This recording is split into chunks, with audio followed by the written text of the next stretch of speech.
Hello dear students and welcome to all. তোমাদের সকলকে আরো একটি নতুন ভিডিওতে স্বাগত জানাই। আজকে আমি কথা বলবো তোমরা যারা প্যারামেডিক্যালের ডিপ্লোমা কোর্সে ভর্তি হবে এবং স্টেট মেডিকেল ফ্যাকাল্টির পরীক্ষা দিয়েছো, একটা ভালো র্যাঙ্ক তোমাদের ক্যারি করছো, যে ভাবছো পরীক্ষা দিয়ে ডিপ্লোমা কোর্সের যে কোনো একটা কোর্সে ভর্তি হবে, তাদের জন্য আজকের এই ভিডিওটা খুবই গুরুত্বপূর্ণ হতে চলেছে। কারণ চাকরি সংক্রান্ত বিষয়ে আজকে আমি কথা বলবো। আজকে আমি তোমাদেরকে এই ভিডিওটাতে কোনো মিথ্যে আশ্বাস দিব না যে তোমরা এই কোর্স করো, তোমরা ওই কোর্স করো। তোমাদেরকে আমি কোনো মিথ্যে আশ্বাস দিয়ে তোমাদের মোটিভেট করতে চাই না।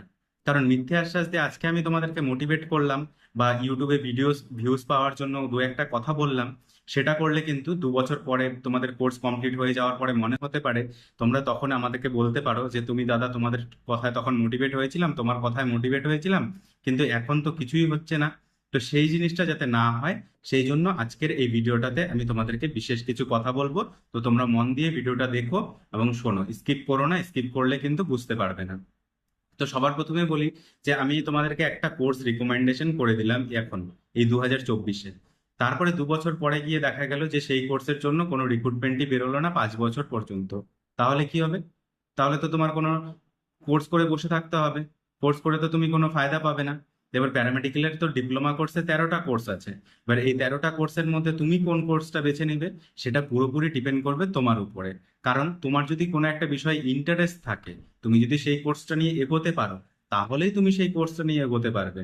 কারণ চাকরির ব্যাপারটা হচ্ছে পুরোপুরি একটা আলাদা জিনিস। এখন বর্তমান সময় এসে দাঁড়িয়ে, এই কম্পিটিশনের যুগে এসে দাঁড়িয়ে, এখন কিন্তু এমন কোনো জায়গা নেই যেখানে কম্পিটিশন নেই। কোথায় কম্পিটিশনটা নেই তুমি আমাকে একটু বলো তো। তুমি একটা প্রফেশনাল কোর্স করো বা তুমি জেনারেল কোর্স করো বা যেই কোর্সই করো না কেন, তুমি জেনারেল কোর্স করেও তো চাকরি হয়। তাহলে কি জেনারেল কোর্স সবাই করে? প্রফেশনাল কোর্স কেন করে? প্রফেশনাল কোর্স এই কারণেই করে যে তুমি সেই জিনিসটাতে প্রফেশনাল, মানে তুমি সেটা প্রফেশনাল হয়ে গেলে। তুমি একটা যে কোনো কোর্স করলে, ডিএমএলটি বা ডিসিসিটি বা ওটি, যে কোনো কোর্স করলে সবগুলো কোর্স কিন্তু একরকম না, সবগুলো কোর্সই আলাদা আলাদা।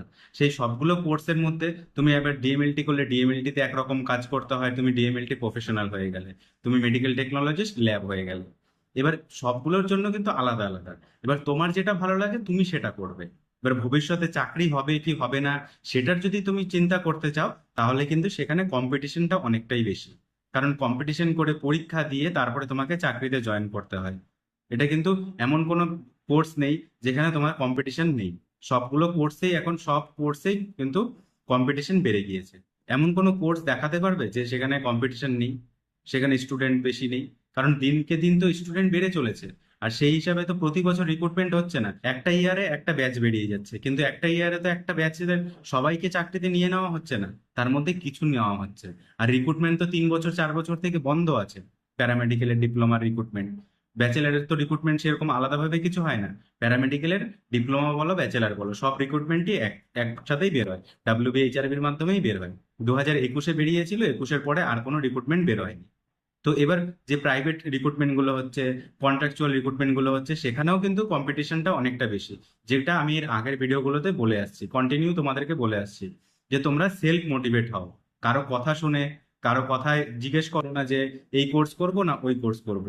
সব কোর্সই ভালো যদি তুমি চাকরি পাও, যদি তোমার সেই বিষয়টাতে ইন্টারেস্ট থাকে। ইন্টারেস্ট নিয়ে কোর্স করলে তুমি একদিন না একদিন চাকরি, যেদিন না যেদিন রিক্রুটমেন্ট বের হবে সেদিনই পাবে।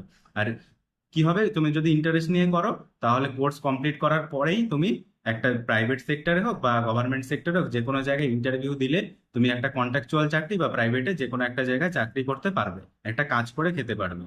তো এই জন্যই মেডিকেল কোর্স করা, মেডিকেলের প্রফেশনাল কোর্স করা।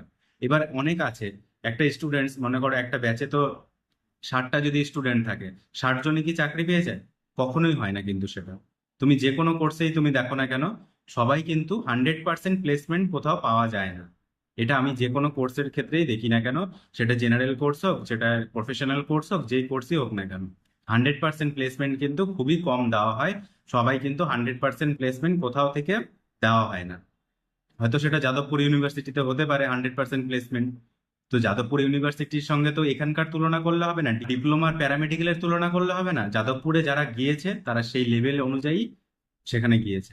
এই জন্যই যাদবপুর থেকে প্রতি বছর 100% প্লেসমেন্ট, আমরা এই বছরও খবর পেলাম যে প্লেসমেন্ট পেয়েছে। এবার নিটে ডাক্তার, ডাক্তার কি সবাই হতে পারে? ডাক্তার হলেই কি প্রতিষ্ঠিত? সব ডাক্তার কি একদম টপ লেভেলে যায়? সবাই কি সব ডাক্তার মানে ডাক্তার হওয়া মানেই কি সবাই সব ডাক্তারকে সবাই চেনে? সব ডাক্তার কি তাদের নিজস্ব ফিল্ডে প্রতিষ্ঠিত হতে পারে ঠিকঠাক ভাবে? সেটা কিন্তু হতে পারে না। দক্ষ হতে হয়, কারণ এই জায়গাটা হচ্ছে পুরোটাই নিজের উপরে ডিপেন্ড করবে। তুমি নিজে কতটা শিখেছো সেটাই হচ্ছে তোমার মেন কাজ।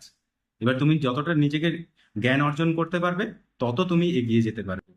চাকরির কথা ভেবে কিন্তু কোর্স করতে আসে সবাই, কিন্তু তারপরে যদি তোমাদের এখানে ভালো লাগে, তাহলে তুমি কিন্তু সেই কোর্সটা থেকে সেই লক্ষ্যে এগোতে পারবে। তো চাকরির কথা ভেবে তুমি কোর্সে ভর্তি হয়ে গেলে, তারপরে চাকরি হলো না, সেটা কিন্তু কখনো করতে যেও না। কোর্সে ইন্টারেস্ট নিয়ে কোর্স করো, তাহলে ভালো লাগবে। এটাই আমি বলবো। আমি কিন্তু কোনো প্রমোশন করছি না, এসএমএফডব্লিউবি আমাকে প্রমোশন করার জন্য এক্সট্রা কোনো বেনিফিট দেয়নি, বা কোনো প্রাইভেট ইনস্টিটিউট বা কোনো গভর্নমেন্ট ইনস্টিটিউট আমাকে প্রমোশন করার জন্য যে প্যারামেডিক্যালে ভর্তি হতে বলো স্টুডেন্টসদের, সেটা কিন্তু না। আমি শুধুমাত্র তোমাদেরকে গাইডেন্স দেওয়ার জন্য ভিডিওগুলো বানিয়ে চলেছি। আর যতটা পারি যে সঠিক ইনফরমেশন যাতে তোমরা পাও, সঠিক তথ্য যাতে তোমরা পাও, সেটাই তোমাদেরকে দেওয়ার চেষ্টা করি। আশা করি তোমাদের ভিডিওটি ভালো লেগেছে। যদি ভালো লেগে থাকে ভিডিওটিতে একটি লাইক করবে। আর কাউন্সিলিং রিলেটেড টপিক নিয়ে আমি পরবর্তীতে আলোচনা করব। তোমাদের হাতে যাদের অপরচুনিটি নেই, অন্য কোনো বেটার অপশন নেই, তোমরা যারা ডিপ্লোমা প্যারামেডিক্যাল করতে চাও, তাদেরকে একটাই কথা বলবো, তোমরা ডোমিসিয়াল সার্টিফিকেট এবং মেডিকেল ফিটনেস সার্টিফিকেটটা করে রাখো। কারণ কি, মেডিকেল ফিটনেস সার্টিফিকেট আর ডোমিসিয়াল সার্টিফিকেট করতে একটু সময় লাগে। তো এই দুটো সার্টিফিকেট তোমরা বের করে রাখো যত তাড়াতাড়ি সম্ভব, কারণ এই দুটো সার্টিফিকেট কিন্তু লাগবে। আর বাকি ডকুমেন্টস গুলো তো তোমাদের আছেই, সেই ডকুমেন্টস গুলো অরিজিনাল এবং ফটোকপি তোমরা নিয়ে চলে যাবে। তো এই রিলেটেড আমি নেক্সট ভিডিওতে সম্পূর্ণ তথ্য তোমাদেরকে দিয়ে দেবো। আর তোমাদের যদি কোনো কিছু জানার থাকে তাহলে অবশ্যই আমাকে কমেন্ট করো। আমি যে কোনো সময় যে কোনো মুহূর্তে তোমাদেরকে হেল্প করার জন্য প্রস্তুত আছি। সঠিক গাইডেন্স দিয়ে তোমাদেরকে পাশে থাকবো। ধন্যবাদ, দেখা হচ্ছে পরবর্তী ভিডিওতে। আজকের মতন এতটুকুই।